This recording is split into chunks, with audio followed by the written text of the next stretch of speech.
রাধে রাধে, জয় শ্রীকৃষ্ণ। আমি এখন রাধারানীর জন্মভূমি বর্ষানা গ্রামের সম্পূর্ণ যাত্রা করছি, আর এখানে থাকা প্রাচীন ধর্মীয় স্থানগুলো দর্শন করছি, যেখানে রাধারানী এবং ভগবান শ্রীকৃষ্ণ স্বয়ং লীলা করেছে। এই বর্ষানা যাত্রায় এটা আমাদের প্রথম পাঠ। আজ আমরা বর্ষানার এমন একটা মন্দির দর্শন করব, যা বর্ষানার বিশাল এবং ভব্য মন্দির হওয়ার সঙ্গে সঙ্গেও অনেক অনেক চমৎকার দেখতে পাওয়া যায়। যেমন রাত্রে মন্দিরের ঘণ্টা এবং ঘড়ি একাই বেজে ওঠে। বর্ষানাতে এই সেই স্থান যেখানে রাধারানীর প্রাচীন প্রাসাদের ধ্বংসস্তূপ কিছুটা পাওয়া যায়, যা দাপর যুগে ভগবান শ্রীকৃষ্ণের নাতির ছেলে বজ্রনাভ বানিয়েছিল। পরে 1911 সালে জয়পুরের রাজা মাধো সিং ধ্বংসস্তূপে থাকা এই মন্দিরকে পুনরায় তৈরি করে। রাজার ইচ্ছে ছিল যে রাধারানীর মূল বিগ্রহকে এই মন্দিরে স্থাপন করা, কিন্তু রাধারানী রাজাকে স্বপ্নে আদেশ দেয় রাধারানীর মূল বিগ্রহ তার প্রাচীন মন্দির শ্রীজি মন্দিরেই থাকবে। তারপর রাজা এই মন্দিরের জন্য নতুন বিগ্রহ তৈরি করে স্থাপন করেন। হ্যাঁ বন্ধুরা, আমি এতক্ষণ যেই মন্দিরের কথা বলছিলাম তা হচ্ছে রাধা কৃষ্ণ কুশল বিহারী মন্দির। মন্দির এত বিশাল আর এত সুন্দর যে কোনো প্রাসাদের থেকেও কম নয়। তাহলে চলো বন্ধুরা দর্শন করি রাধা কৃষ্ণের এই বিশাল ভব্য মন্দির দেখার সঙ্গে সঙ্গে এই মন্দিরের চমৎকার ঘটনার অনুভব করব। শ্রী কুশল বিহারী মন্দির জয়পুরের মহারাজা মাধো সিং 1911 সালে পুনর্নির্মাণ করেছিলেন।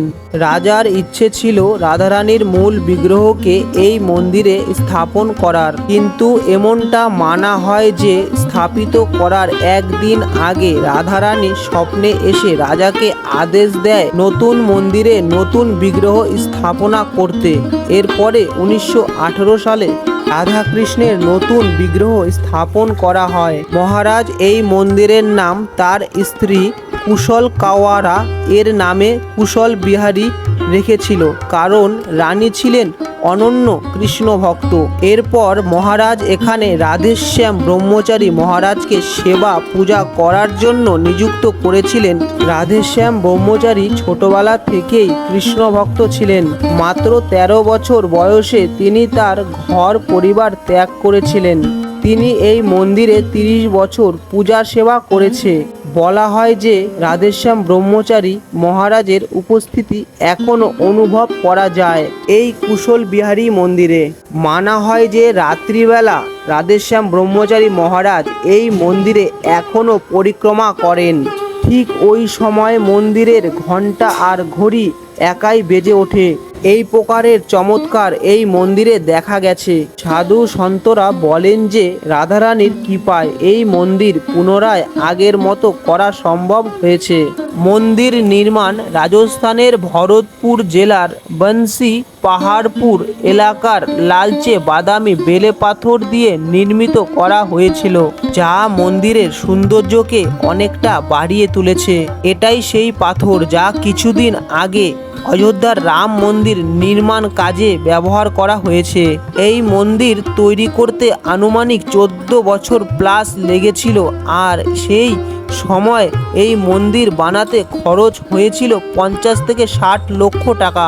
দোতলার তৈরি এই ভব্য মন্দিরের ওপরে এবং নিচে সুন্দর সুন্দর ঘরও রয়েছে, আর এই ঘরগুলির ব্যবহার আলাদা আলাদা ব্যবস্থায় ভাগ করা হয়েছে, যার মধ্যে রয়েছে সাধু সেবা, ভোজন কক্ষ, আত্মীয় স্বজনের থাকার ব্যবস্থার জন্য ব্যবহার হয়ে থাকে। মন্দিরের দেয়ালে খুব সুন্দর সুন্দর ভগবানের লীলা চিত্রের মাধ্যমে ফুটিয়ে তোলা হয়েছে।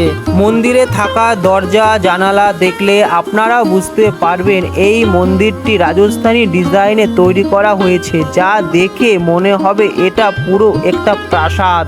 মন্দিরের মুখ্য দুয়ারটি প্রায় 50 ফুট উঁচু, যার লোহার দরজার মধ্যে ওপরে সুন্দর পিতলের প্রলেপ দেওয়া রয়েছে। এই দরজা দিয়ে মন্দির প্রাঙ্গণে প্রবেশ করলেই দেখতে পাবো মুখ্য মন্দির, আর মন্দিরের সামনে দেখতে পাবো দুটি তুলসী খাম্বা যা প্রদীপ জ্বালানোর জন্য ব্যবহার হয়ে থাকে। এরপর আমরা মন্দিরের মুখ্য দুয়ার দিয়ে মন্দিরের প্রাঙ্গণে পৌঁছে দেখলাম 12 খাম্বার ওপরে দাঁড়িয়ে রয়েছে এই ভব্য বিশাল মন্দির। এই মন্দিরের ভেতরে দোতলার ওপরে সম্পূর্ণ বেলকনি দিয়ে ঘেরা। এই বেলকনি থেকে রাজবাড়ির মায়েরা কুশল বিহারীকে দর্শন করত। এই যে বিশাল ভব্য প্রাসাদ তোমাদের দেখালাম, এটাই কিন্তু রাধারানীর পুরনো প্রাসাদ।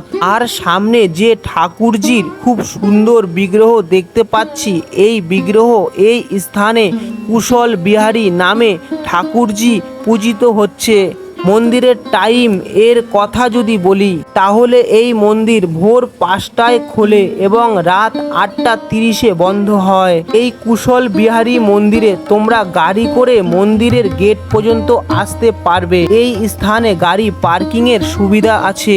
এই স্থানে গাড়ি রেখে তোমরা রাধারানী মন্দির, কুশল বিহারী মন্দির, দান বিহারী মন্দির এবং ময়ূর কুঠির আদি মন্দির দর্শন করতে পারবে। এই মন্দিরের চারপাশ ধরে রয়েছে গায়বার বন, যেখানে রাধারানী তার সখীদের সঙ্গে লীলা করত।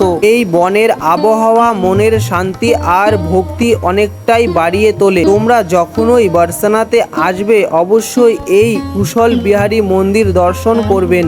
আরেকটা কথা তোমাদের জানিয়ে দিই, তোমরা যদি এই বৃন্দাবন বার্সানাতে সবথেকে বড় গোশালা দেখতে চাও তাহলে এই কুশল বিহারী মন্দির থেকে 900 মিটার দূরে রমেশ বাবার গোশালায় গিয়ে দেখে আসতে পারেন। আমি আপনাদের এই মন্দিরের ব্যাপারে অধিক থেকে অধিক জানাবার চেষ্টা করলাম। এরপরে তোমাদের যদি কোনো প্রশ্ন থাকে তাহলে কমেন্ট বক্সে জানাতে পারেন। সকলে ভালো থাকবেন। হরে কৃষ্ণ, রাধে রাধে।